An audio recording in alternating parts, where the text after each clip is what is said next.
poucos meses das eleições no Brasil, o maior desafio talvez seja compreender como as pessoas ainda se deixam influenciar pelas notícias falsas na internet. Será que o brasileiro está preparado para lidar com as famosas fake news? Esse é o assunto que a gente vai discutir hoje no Câmara Aberta. Para nos ajudar, a gente convidou a jornalista Rejane Negreiros e também o juiz auxiliar da propaganda eleitoral, Kelps Vasconcelos. Sejam muito bem-vindos ao nosso programa. Muito obrigada pelo convite, uma discussão extremamente oportuna e legítima. A gente fica feliz de somar aqui.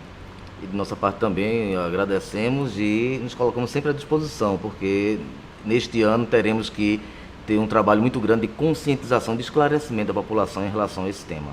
Que bom, o debate promete então. E eu começo com você, Rejane, porque eu acho que o que a gente aprende na faculdade, na escola de jornalismo, já é muito contraditório com o que se circula hoje, a fake news, o termo em si, né? Partindo do pressuposto em que toda notícia ela tem que ser verdadeira. Então, de que seria a responsabilidade por essa disseminação da notícia falsa? Então, acho que todos nós temos nossa parcela de culpa, né? Porque, veja, certa vez eu perguntava aos meus alunos na faculdade qual é a diferença entre notícia e boato, né? E a gente, de fato, para saber isso, a gente tem que saber checar a informação. Então, o princípio básico que a gente aprende desde o início na faculdade é checar a informação. Ver todas as fontes, saber de onde está saindo, saber se de fato aquela fonte é confiável. A gente tem isso, né, como uma missão, como uma atividade que a gente encara como natural. Não é o que acontece na vida pública, na vida em sociedade. As pessoas gostam de fofoca, não é verdade? Então a gente tem essa mania que é muito natural de ouvir e de compartilhar as informações, né? E isso acaba dando vazão ao compartilhamento de notícias que são falsas. Geralmente a gente percebe que a linguagem escrita ela tem uma força muito grande. É como se as pessoas tivessem nessa palavra escrita uma certa autoridade, vissem na palavra escrita uma certa autoridade e a encarassem como verdade absoluta. Né? E o que a gente tem que ter muito cuidado em tempos de internet, em tempos de compartilhamento muito rápido da informação, saber exatamente de onde está vindo isso. É a questão do senso crítico e a questão da responsabilidade. Agora, esse é um processo de educação, sabe? A gente tem uma cultura, doutor Kelps, de ouvir e já começa a compartilhar.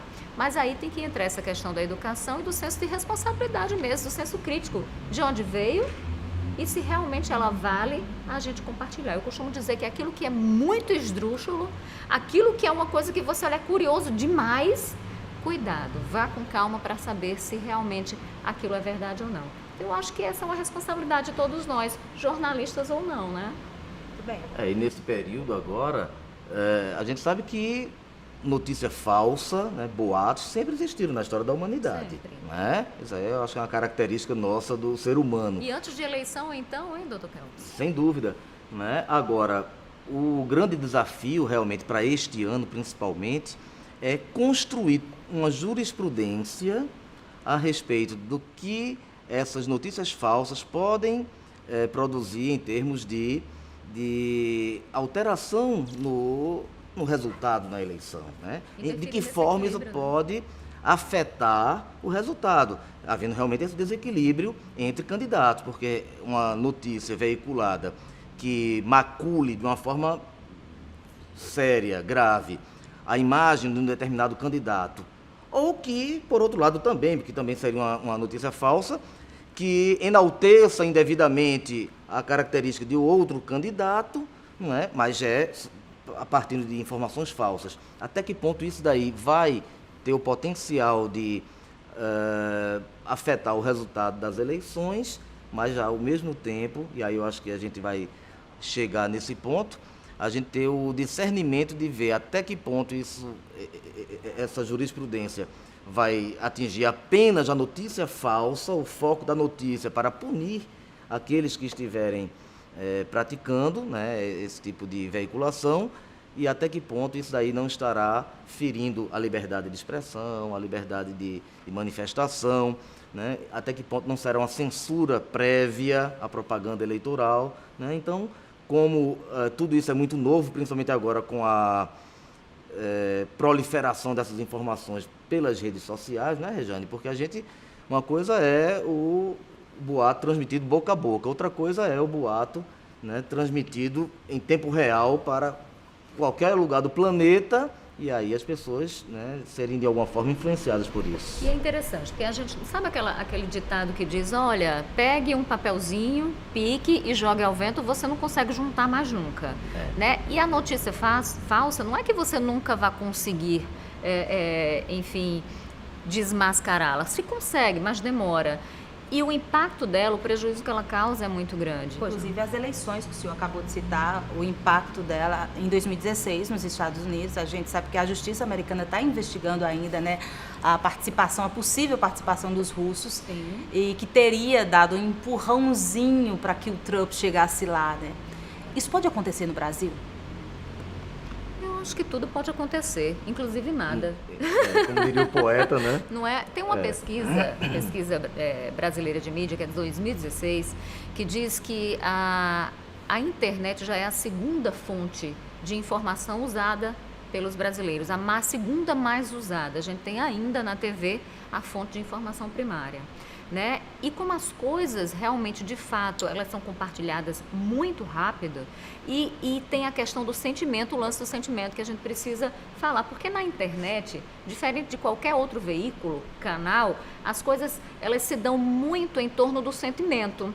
O sentimento de curiosidade, o sentimento de ira, o sentimento de revolta. Então, veja, a gente está vivendo um momento muito extremo, muito peculiar. Coisa que a gente não via desde, por exemplo, eleições passadas, acho que, enfim, 89, por aí. E a gente não via esse clima tão imponderável. As pessoas têm uma fome de comando, é como se a gente tivesse de fato desgovernado. Desde 2013 a gente vem passando por essa crise.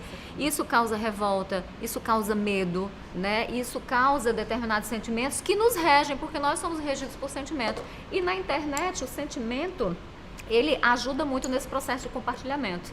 Então, quanto mais uma coisa me causa ira ou surpresa ou me desagrada tal, aquilo acaba me movendo, ou me excitando, me deixando animado, aquilo acaba me movendo.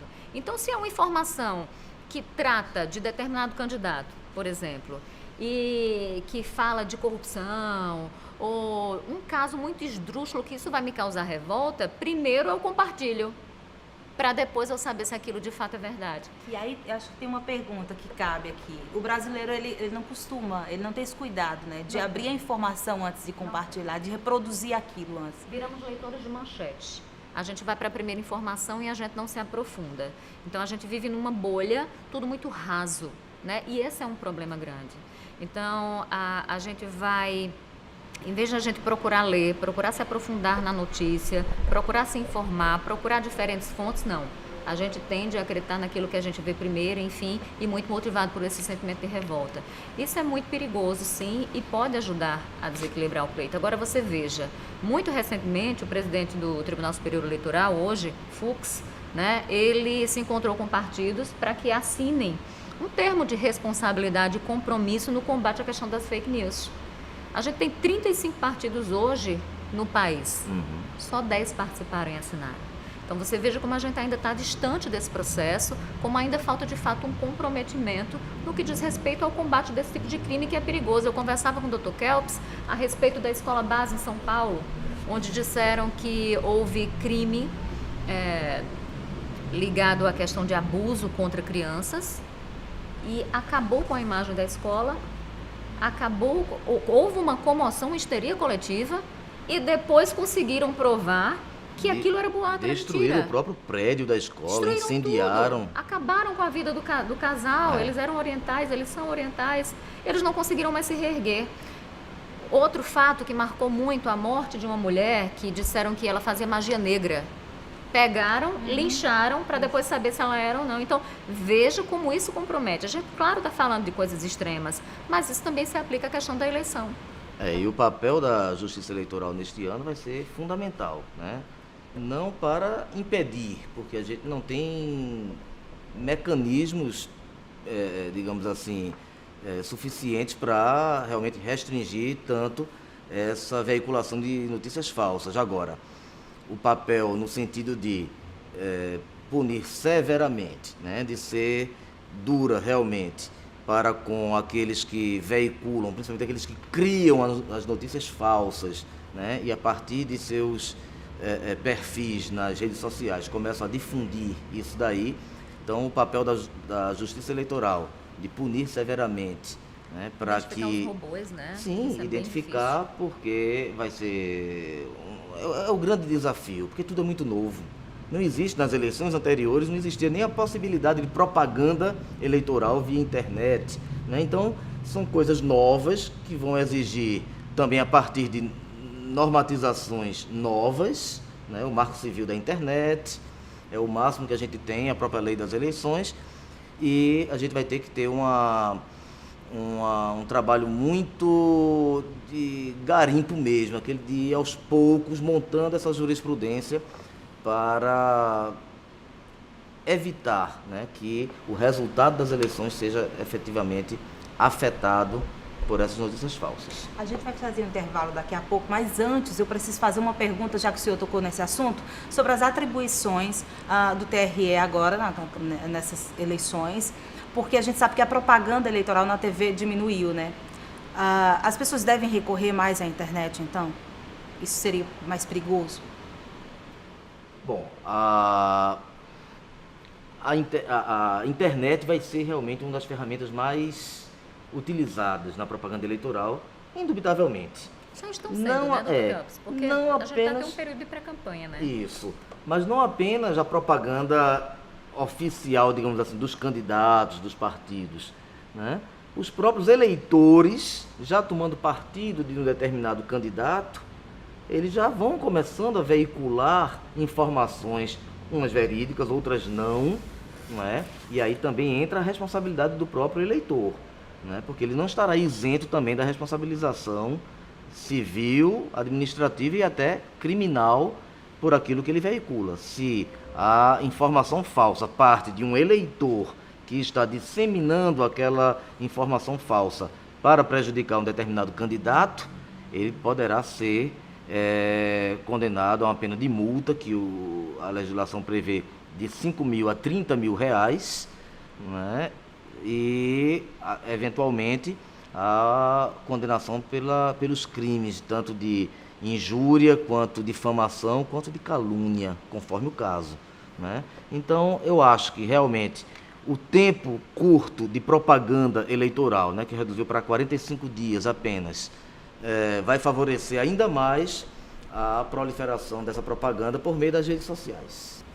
Tá ok, então a gente continua esse debate daqui a pouco, porque o Câmara Aberta faz uma pausa e volta já. Pode falar, pode chamar. Cultura, Saúde, mobilidade, justiça, segurança, trabalho, respeito, educação, sustentabilidade. Queremos escutar você e fazer mais pela nossa cidade. É eficiência, transparência e compromisso. É a Casa do Povo. Câmara Municipal de João Pessoa. O lugar para a sua voz falar mais alto.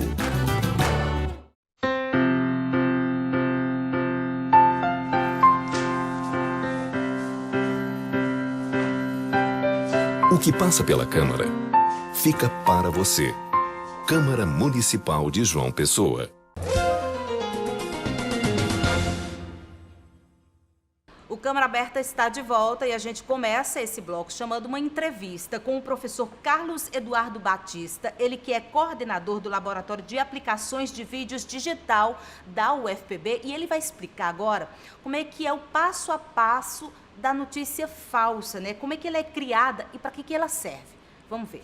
Existem várias categorias, vamos dizer assim, de notícias falsas, né? Assim, existem aquelas que são passadas através de aplicativos de mensagem, então essas aí são realmente mais difíceis de você fazer algum trabalho em cima, alguma triagem. O processo da gente, o que a gente está estudando agora, é justamente mecanismos de divulgação de notícias através de sites, né? Então, a gente construiu um site que ele emulava as características de um site fidedigno, ou seja, toda a parte de informações editoriais, tudo isso a gente colocou e também várias outras notícias verdadeiras. A gente acessou as agências de notícias que oferecem esse tipo de serviço, e a gente criou um site que tinha todo o aspecto, todas as características de um site, de um portal de notícias tradicional.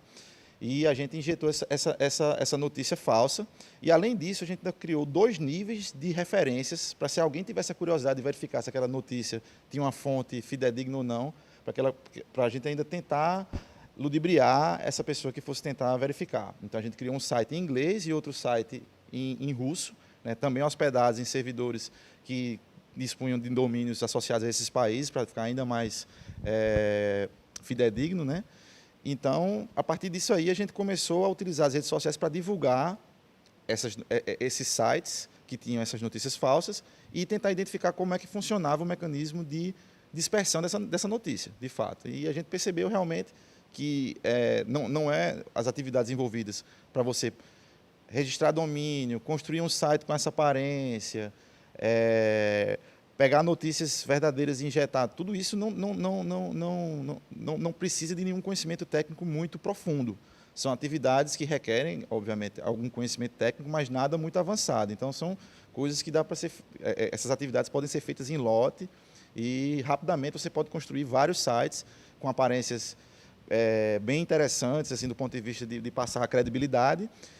E rapidamente isso aí vai estar disponível para ser acessado, e a partir daí a estratégia de divulgação é que vai influenciar no alcance disso aí, né? E a gente percebe que as redes sociais oferecem mecanismos para que você consiga espalhar, e isso aqui é realmente alarmante, porque a gente conseguiu um alcance considerável com poucos recursos. Essas notícias se espalham mais por onde? WhatsApp, Facebook, quais seriam as redes sociais? Pelo que a gente pesquisou, com certeza o meio de propagação mais utilizado são os aplicativos de mensagens, como o WhatsApp, Telegram e o Messenger também do Facebook. E existe o interesse dessas empresas de combater, então, a fake news? Eu acredito que, pelo menos no tocante a divulgação com incentivo financeiro, né? Aquela que a rede social ela recebe um dinheiro para poder propagar mais aquela notícia. Então, nesse sentido, eles já estão criando mecanismos para tentar tolher. Mas, na troca de mensagens entre indivíduos, isso aí é um pouco complicado, porque já aí entra na questão de invasão de privacidade, etc. Então, nesse sentido, as soluções vão ser mais suaves. Rejane, eu vou começar de novo com você. Você acha que o jornalismo profissional, aquele praticado nas redações, ele tem enfrentado uma batalha contra as fake news? Tem, né? É uma batalha árdua, é uma batalha difícil, enfim. Mas o que é curioso é que as pessoas, elas já estão tão habituadas a ver a informação circulando de uma forma indiscriminada, que elas passam hoje a procurar os meios oficiais para saber se de fato aquela informação é ou não verdadeira. Será que é isso mesmo? Então, a gente ainda tem muita gente com esse senso de responsabilidade, esse senso crítico. Mas é interessante, veja, eu costumo dizer também que de jornalista todo mundo tem um pouco, porque o jornalista é um contador de histórias. E todo mundo conta histórias. E as pessoas gostam, e a gente, graças às redes sociais, graças à internet, né, essas mídias digitais, todo mundo acaba sendo gerador de conteúdo, produtor de conteúdo. Né? A gente tem que tomar cuidado apenas com aquela história essa notícia, ela é consumível? Né? Até onde ela é consumível? Então, você tem que prestar atenção nessa questão de fake news também, porque geralmente ela apela para esse lado, sabe, de causar o impacto, de causar espanto. Então, eu costumo dizer sempre que vai nos meios oficiais, mas as redações, elas têm passado um mau bocado nesse sentido, sabe por quê? Porque muitas vezes as redações, elas se pautam exatamente pelo aquilo que vem na internet, né? A internet, ela vem primeiro, ela traz a informação, ela joga a informação, as redações elas vão ali, usam essa fonte e vão checar se aquela informação é verdadeira ou não. Aí você tem um jornalismo impresso que de repente vai fazer uma análise mais aprofundada daquilo que já está sendo noticiado. Né? Então, é um desafio você fazer jornalismo hoje exatamente por isso. Mas a responsabilidade do jornalista está exatamente nisso, de você ver todos os lados, dar voz a todos os lados, checar todas as fontes da notícia, exatamente para desmistificar e para derrubar aquilo que não é verdade. Então, assim, na dúvida, né? Eu já deixo um recado aqui para quem está assistindo a gente. Na dúvida, vai para o veículo oficial. Na dúvida, checa direitinho antes de compartilhar. Respira fundo, aquilo deu raiva, aquilo revoltou. Calma, vamos ver se aquilo é verdade. Porque geralmente tem gente nas redações trabalhando exatamente para buscar a verdade daquilo que está sendo dito, daquilo que está circulando, né? É um desafio diário, mas é nossa tarefa, né, Miriam? Ninguém vai negar o risco, a credibilidade daquele veículo de informação se ele veicula uma notícia falsa. Mesmo que ele se retrate depois, que ele, né, se justifique, né, mas a responsabilidade é muito grande. É a né? questão da credibilidade, né? Então, de repente, as notícias, elas são compartilhadas com sites que não têm, que não estão sitiados aqui no Brasil. Então, geralmente é .com, sei lá, qualquer coisa que você não vê um .com.br direitinho. Geralmente, essas notícias, elas não estão em vários lugares ao mesmo tempo. É uma coisa que foi pincelada por alguém, aí você dá uma olhadinha, tem data? Que geralmente não tem data. Tem fonte? Às vezes não tem fonte. Então, você tem que desconfiar de tudo isso, né? Porque geralmente é uma notícia plantada de forma criminosa, às vezes para causar histeria coletiva, às vezes para denegrir mesmo, né? E de fato é um desafio grande para a Justiça Eleitoral esse ano e para os próprios jornalistas, né? Porque tem muita gente querendo, com intuito criminoso, querendo exatamente desequilibrar o pleito, plantando informações que não são verdadeiras. E até que se prova o contrário, a eleição já veio, já foi, todo mundo já votou. Agora, qual seria então, doutor, quem poderia combater essas notícias falsas? Aplicativo para combater diretamente não temos, né? Tudo eu acho que vai ser uma construção também, né, em parcerias com universidades, né, Instituto de Tecnologia, enfim, a Justiça também, a Polícia Federal, né? Os robôs, normalmente eles são contratados para proliferarem as notícias, né? Alguém cria a notícia falsa, normalmente ela está sitiada fora do país, né? Algum provedor fora do país, né? E os robôs se encarregam de difundir numa velocidade proporções geométricas, né? Então, realmente é muito difícil qualquer tipo de fiscalização, né? Agora, como a Justiça Eleitoral normalmente ela age por provocação das partes interessadas, a Justiça Eleitoral não tem uma estrutura para fazer, no âmbito específico das eleições, de fazer a fiscalização direta do que está sendo veiculado, né? Então, vai caber aos candidatos, aos partidos, coligações, fazerem, ou o Ministério Público, conforme o caso, fazerem as representações, as reclamações, os pedidos de direito de resposta, que vão certamente ocorrer em grande número, e aí a Justiça agir no sentido repressivo, no sentido preventivo. Acho que ainda é muito cedo para termos uma estrutura suficiente para isso. Mas, Meire, se me permite, rapidamente, só os órgãos de controle, só os órgãos fiscalizadores, eles não podem lutar essa guerra sozinhos. Então, isso depende muito de nós. Sabe aquela coisa, aquela máxima no trânsito que diz, na dúvida não ultrapasse? Eu acho que isso vale muito para a gente tem que ter filtro. A gente tem que saber ser crítico. Em geral, o brasileiro é pouco crítico, é muito crível, na verdade, é ingênuo, acredita em tudo que vê e ouve. A gente tem que começar a exercer esse poder de criticidade, tem que começar a exercer esse poder de perguntar, mas é de verdade? Mas peraí, quem disse? Onde foi que você viu? Né? E na dúvida, não compartilha, né? Exatamente porque essa responsabilidade passa pela gente. Porque daqui que a Justiça Eleitoral vai agir, mais uma vez, repito, o pleito já se foi e o negócio já foi feito. E tem a vaidade também, né? Eu estou na frente, eu espalhei essa notícia, eu vi primeiro, né? Eu recebi primeiro, eu já vi gente comentar isso, assim, até nas rodas de conversa. Não, eu vi primeiro e compartilhei, chegou até mim. E isso daí é uma grande ilusão, né? Porque antigamente você trabalhava muito com questão de furo de notícia. Mas hoje, você está num acidente, você está vendo, você viu, você vai dar um furo, qualquer um pode furar uma notícia. As coisas acontecem de forma, sabe, pulverizadas.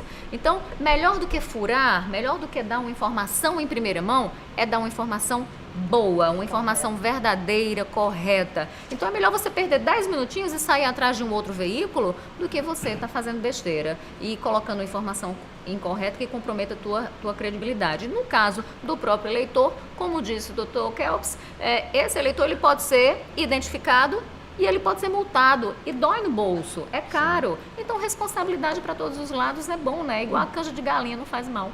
Um pouco de bom senso, né? Conscientização, né? Da responsabilidade individual de cada um, né? Porque tem notícia que você vê no dia a dia, nas redes sociais, que é evidente que aquilo não é verdadeiro. Não tem como ser verdadeiro. Você pega... Essa semana eu recebi uma notícia numa rede social de uma chuva de peixes. Aí vem a explicação, não, porque a BBC, não sei o quê, identificou que foi um tornado que sugou as águas do oceano e quando se dissipou o tornado, caiu os peixes que estavam naquela água caíram na cidade tal e não sei o... É evidente que isso aí não é plausível, não é? Mas interessante é que quem posta isso já posta com a mensagem para Deus tudo é possível e tal, que a natureza... A ingenuidade de querer... acreditar em tudo. Calma, não é bem assim, um pouco de bom senso também não faz mal mesmo. Não é? A questão da greve dos caminhoneiros, né? Dessa paralisação. Mal acabou a paralisação, se fez um acordo, enfim, o negócio foi se dissipando ali e mal se dissipou, já começou um boato. Vai ter greve de novo. Então já teve gente correndo para posto de gasolina de novo, já teve gente estocando gás de cozinha e causando um problema que poderia ter sido evitado, porque faltou gás de cozinha para um monte de gente. Gente estocando alimento, então há de se ter cuidado, realmente. Se você não viu no veículo oficial, segura as pontas e não compartilha, não. E aí tem alguém que se beneficia, então, com as fake news? Por exemplo, quem foi lá e abasteceu o carro, encheu o tanque, e aí o proprietário do posto ficou satisfeito porque não esperava que aquela fila voltasse. Tem alguém se beneficiando com as fake news ou não? No caso da greve dos caminhoneiros, enfim, já que você citou isso, né? Gente que estava estocando, enfim, teve muita gente que agiu de forma maldosa, criminosa e pilantra, né? Enfim, aumentou os preços, né? Causando um desequilíbrio também financeiro, econômico, né? Um desequilíbrio no consumo, desestabilizando um monte de gente. Agora, fake news de uma maneira geral, e principalmente em ano de eleição, e a gente tem eleição já, é o tema, né, aqui. Enfim, é claro que tem alguém que se beneficia, né? Essa fake news, ela não é plantada de forma ingênua. Ela é plantada exatamente porque alguém sabe que a ingenuidade de outras pessoas que vão acreditar naquilo vai fazer com que seu intuito seja completado, se completa. Ou seja, as pessoas vão compartilhar e tem aquela história de uma mentira dita tantas vezes acaba virando verdade. Né? Então tem, de fato, sempre alguém que tira algum proveito disso. Proibir a fake news pode, então, abrir aí uma discussão com relação à censura mesmo? Um jornalista profissional, por exemplo, pode se sentir censurado em algumas situações? Imagina falar em censura para um jornalista. Difícil, né? Porque a gente defende a livre manifestação do pensamento. A Constituição da gente, cidadã de 88, defende, né? E nos assegura a livre manifestação do pensamento religioso, de pensamento, enfim, político. Agora, também fala na questão do anonimato, né? A questão do anonimato, disseminar uma notícia de forma anônima também não é legal, não é? Inclusive é previsto aí, é ilegal, a Constituição também fala dessa questão. Então, o jornalista, e aí eu estou falando de jornalista de verdade, de gente que estudou, de gente que passou por uma formação, que estudou o que é ética, que aprendeu isso de fato, a gente tem, as redações, elas têm essa responsabilidade, né, de checar a notícia, de saber se aquilo interessa a quem, qual a dimensão, qual o serviço que eu estou prestando com aquela informação. Então, a gente coloca isso em primeiro lugar antes de veicular. Então, é importante, inclusive, que as pessoas procurem, de fato, ter muito cuidado com o que assiste, muito cuidado com o que ouve e ter muito cuidado com o que lê. E essa escolha é nossa, né? Sou eu que estou com o controle remoto, sou eu que estou com o carro ali escutando, sou eu que estou dando os cliques. Essa escolha é minha, né? Então, acho que a gente precisa, desde já, fazer exatamente esse tipo de exercício.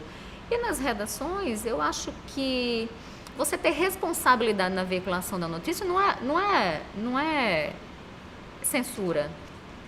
É, de fato, cuidado, porque você está mexendo com a vida de milhares de pessoas, né? Censura é você deixar de dar alguma informação por algum interesse.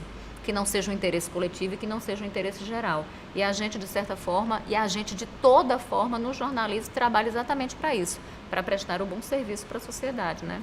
No caso da Justiça Eleitoral, nós não podemos também nos fazer valer da censura prévia, né, das notícias. Não tem como, né? Primeiro ela é veiculada, depois que a gente vai verificar a sua autenticidade ou não para suprimir aquela informação ou vedar a sua veiculação, a sua difusão, né? Retirar do ar aquela notícia, né? Mas, como eu falei no início, é aquele limite tênue entre o que é liberdade de expressão, né, e o que é realmente uma veiculação de notícia falsa, né, em prejuízo de alguém, Exatamente. que é crime. Mas é aquela coisa de fato não confundir alhos com bugalhos, né? Liberdade de expressão é uma coisa, é você de fato manifestar o seu livre pensamento com relação ao que você acredita, com relação ao que você defende, com relação ao que você valoriza. A partir do momento que você denigre, que você viola o direito do outro, não é? Aí você está, né, cometendo um erro, você está sendo criminoso. E isso não é liberdade de expressão. De fato, muita gente tem usado isso e dizer, estou sendo censurado. Não, não é isso. Mas se você realmente denigre, se você realmente usa de determinada informação, de fato, para prejudicar alguém, aí não é censura. Aí, de fato, realmente uma coisa dessa tem que ser tirada do ar, porque não acrescenta, não soma. Ok, então a gente tem que encerrar esse debate, nosso tempo acabou, mas eu acho que vale então colocar aqui, para encerrar mesmo, que as pessoas deveriam aproveitar, né, toda essa conversa aqui, todo esse momento, para, acho que exercitar o hábito da leitura, né? O brasileiro não costuma, ele não tem esse hábito, né? Não, o brasileiro lê muito pouco, até porque as escolas, elas também não ajudam muito, elas obrigam a ler e não fazem com que você goste de ler. Então, mas vamos ler, né, minha gente? Porque não adianta a gente estar emitindo opinião baseada em achismo, não é legal. Então, a leitura vai ajudar, vai acrescentar, vai fazer a gente um ser humano muito melhor, né? Obrigada pelo convite, adorei. Ao senhor também, muito obrigada pela participação. Eu que agradeço, lembrando uma frase do ministro Carlos Aires Brito, do Supremo Tribunal Federal, a respeito do tema, ele falando: a liberdade de expressão é a maior expressão da liberdade. Acho bem a propósito. Muito bom, muito obrigada, até uma próxima. É isso, gente. O Câmara Aberta fica por aqui, mas se você quiser rever essa e outras edições, é só acessar o nosso portal cmjp.pb.gov.br ou então acessar o nosso canal no YouTube. Até a próxima.